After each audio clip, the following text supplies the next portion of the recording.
Dan Larson here, and I'm at the photo booth with a follow-up to last week's video, the Canete haul. If you haven't checked that one out, please check it out. It was a pretty big box that was sent to us by Eric Canete, a donation. He was cleaning out his garage, decided to get rid of some of his toys. Asked me if I want them. I said yes, send them over. Check that out. This is a follow-up showing a little bit more focus on some of the choice pieces that were in there. There was so much stuff, and it went really fast. So let's just get this started. Right up front here, we've got Kenner Mask, Matt Tracker. Obviously, I'm a big fan if you followed the show at all. This is the second version of the helmet. He's in pretty good shape, a little bit yellowed, but still a good figure. I will add him to my bag. Next up, we've got Megaman X. I played Mega Man. I don't think I've ever played any of I played Mega Man 1, Mega Man 2. Was there 3? I don't remember. But I played the original games. I've never played anything after that, so I don't really know the difference between Mega Man and Mega Man X and all that stuff. I did Google it, so I can tell you that this is X, I think. I'm not positive. But this is a little model kit. It's pretty posable. I'm not sure if he's supposed to have a projectile or whatever in his hand cannon there. But I like it. It'll be a perfect Mega Man for whatever I need to do with that character in any photography that I might do for Instagram or what have you. I like the scale too. He's kind of little for, he's supposed to be a little guy. He's Mega Man. Up next, we've got Cloud Strife from Final Fantasy VII, one of the best games ever. I certainly played my literal week's worth of play in that. I remember bringing up the time played screen at one point. It was one of the earliest games that I remember being able to do that, and seeing that number clicking by 46 hours, 47 hours, and just being, dear God, what have I done with my life? Not the most posable figures in the world. They're really more just like little figure kits. He's really just got a neck, shoulder. He's got a little bit of an elbow here, and then of course his Buster Sword. But it's perfect. It was great for its day, that's for sure. And of course, there have been better ones that have come out since. But you can still get this one cheaper than those. Up next, we've got Virtual On, I believe. It was a sort of era of gaming and characters that I was sort of checked out on. So I don't really know much about him. I don't even know if this guy has a name. I didn't bother to do that much research before shooting this video. He's representing the bunch of figures. There were definitely other figures in that batch of stuff, but I've just put this one guy in the booth here as their representatives. Pretty cool figure, nice scale. I like the look of it. He's kind of got like Gundam sort of design here, but still also has that sort of flat, polygon-heavy look to him. I believe they're called, these are Virtual On, and they're like Cyber Troopers, I believe is the name of the line, and real models. I don't know if that means like action figure or... Yeah, it's the plastic kind of feels like a model kit, but it is a little bit more action figure-y. Some of them have more articulation than the others. Tip of the gun is broken off here, but that doesn't really matter to me. I'm going to put him aside over here. Over here, we've got a Robo Ape, or Mech Ape, or whatever you want to call it. It's actually, his name is Claude, which is an acronym, and I don't know what that stands for. I didn't do that much of that research. CLOD. He's from Zyber 9, XYBER, a line that I had heard of, but didn't know anything about. Still don't. Never had any of the figures. Is there a show, a comic? I don't know anything about it. But this guy's from it. He's got some cool hidden features here. He's got articulated guns, articulated rockets, articulated hands. He can stand up a little taller. He's got some nice paint treatment, a little bit of mud on his boots. And he actually opens up and has some guns on the inside there. He's a pretty cool figure. I'll definitely be hanging on to him. He fits in nicely with Mega Man as well. So they'll play together. Maybe not nicely. Over here we've got Secret Wars Spider-Man symbiote suit. One of the oldest figures in my collection that I have personally.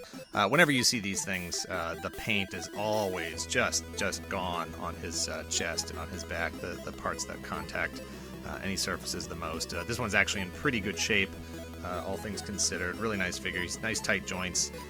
Looks good. I love the sculpt on this figure. I love the way he looks. I don't even mind the 5 points of articulation. I've never cared for this pose they put him in where he's got one heel raised. I get that it's sort of an action-y-ish kind of pose, but it makes him virtually impossible to stand in any way. In the middle here, we've got Toy Biz Beta Ray Bill. Probably one of the best. I'm going to say he's in the top 2. I guess they haven't really made that many Beta Ray Bill figures. This one's nice and big and chunky, and he's got the chrome vac metal, chrome gold hammer and armor and all that stuff, and just a big burly Walt Simonson cape, and He's in a pretty good action pose. It'd be nicer if he was a little bit more articulated. But I still think I like this one a bit more than the Marvel Legends one, actually. Although this doesn't... maybe this scales. I have to put him next to my Thor and see if he actually scales. Just for standing on the shelf, he's probably fine enough. But he's got his hammer, and that's all that really matters. Over here, we've got... this is... Hang on, I gotta check my notes because I can't remember what it's called, because I've never heard of it. The manufacturer. It's called Perfect Peace. Ghost in the Shell. Perfect Peace is the brand. Ghost in the Shell, obviously, is the anime that it's from. I'll admit to you right now, and full disclosure, I've never seen it. I've never seen Ghost in the Shell, but I'm going to make it a point to see it before the live-action film comes out. I saw some of the quick just teaser hits from that this morning. Looks pretty cool. Definitely need to give it a watch. This thing is incredible. It's not actually metal. It kind of has a metalish sort of look to it, but it is superposable. These wheels move. It's got articulated little fingers here on the front. I am missing a finger. I was shocked that these two fingers were actually in the bag. It's missing a gun attachment. There's a little oil canister. I'm not going to be able to get it to pop out right now. Oh, yeah, look at that. There's a little oil canister that pops out here. Again, these legs are fully articulated. And then this actually does close up. I kept it sort of half open here so I could get it open. It wasn't going to take me a lot of time to open it up on camera. The figure is in here. She's a tiny little figure, but she does fit in there. And this cockpit is actually incredibly detailed. Not a lot of paint apps, but a lot of sculpting and a lot of sort of layered parts and pieces and stuff. And this is just a really impressive piece. It certainly is enough to make me say, hey, you know what? I should check out that film. And then this is a tiny red one. Over here we've got Marvel, not Marvel, McFarlane, Metal Gear Solid action figures, Vulcan Raven. These guys are terrible at standing, that's why I'm leaning up against the Batman box. Oh, there we go. We got Vulcan Raven and Solid Snake. Crazily, incredibly well done figures for their time.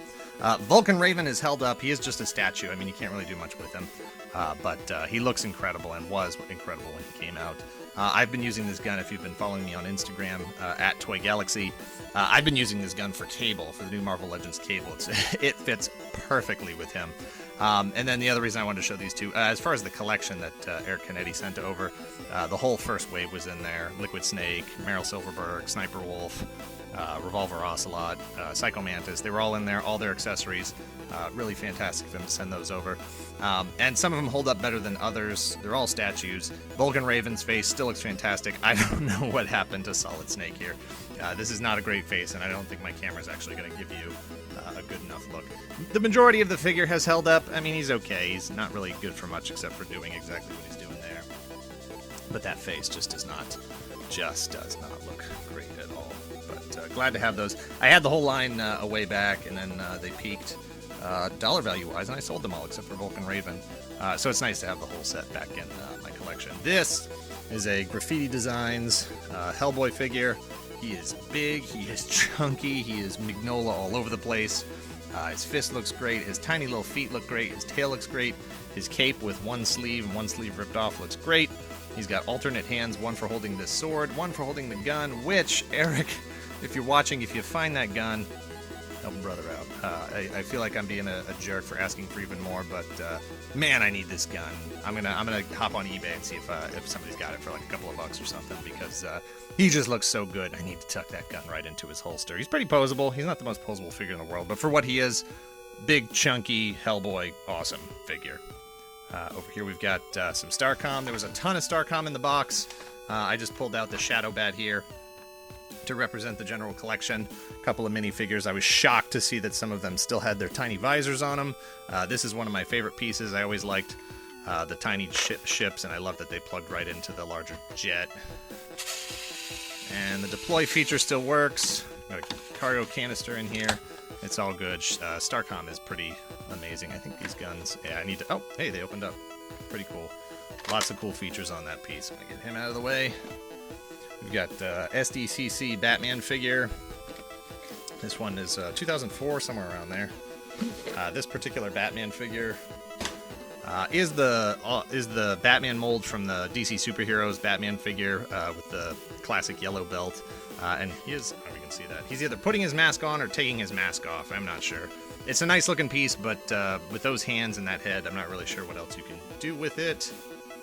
but it's neat to have that as part of the collection here. I'm sure you'll see it in the background in our videos. Tiny Deimos and tiny little Voltus V.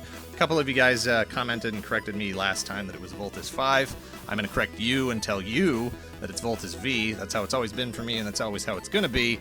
It's one of those things where if it doesn't get corrected early enough in your exposure to a character, it just sticks, and it stuck for me. These guys are just tiny little model plastic figure kits. 3-4 pieces, snap them together. I like his pose. He looks like he's about to shoot off a rocket fist.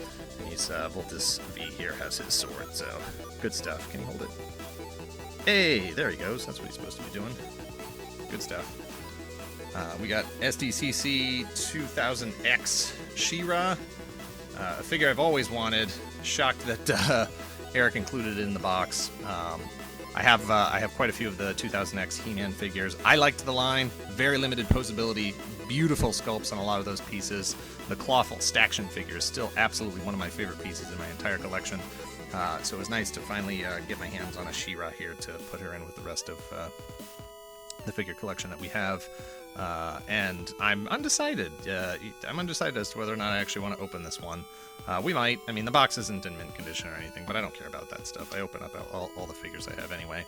So we'll see. It's my main concern is she's got the rooted hair and the cloth cape, and I hate watching that stuff sort of, degrade over time because I opened it. Eric included a huge, probably, I haven't checked yet, complete collection of the Batman animated series figures. I just included Mr. Freeze here as a representation of that. Just Batman, Robin, Joker, Phantasm, Mask of the Phantasm, I don't remember what the character's name was, Clayface, Harley Quinn, Croc Master, the other guy, just everybody. This was the one that has the legs you can attach so you can spider around. But just absolute, and the carrying case. Again, go check out the other videos so you can see that stuff in there as well when you're done watching this. Boxed Batman, the animated series, Batmobile. I don't think this thing has actually been opened. I don't think this is a case where he opened it and put it back in the box. That tape's unbroken. That tape seems to be unbroken. Box isn't mint. I don't care. I'm going to open that thing up. It's the one Batmobile that I don't think I've actually owned as far as, TV, movie, all that sort of thing. So looking forward to getting that open and throwing some figures in it. Back here, episode 1, 12-inch Darth Maul. I've always liked this figure. Regardless of my thoughts on the movie or that particular line altogether, they had kind of short, stubby little arms. The proportions weren't quite right. I thought they did a really great job on the face. He's pretty posable, and the robe just knocks it out of the park. Not a fan of cloth goods. I'll always go no cloth goods over cloth goods, but when you're talking this scale, cloth goods look good, especially when they do them that nicely. His robe is just amazing. Hood up, hood down, robe on, robe off. Really, really fantastic figure. I'll be opening this one up. You'll see him in the background of videos as well. And finally, animated series Superman, 12-inch figure. I'm guessing this figure has discolored a bit.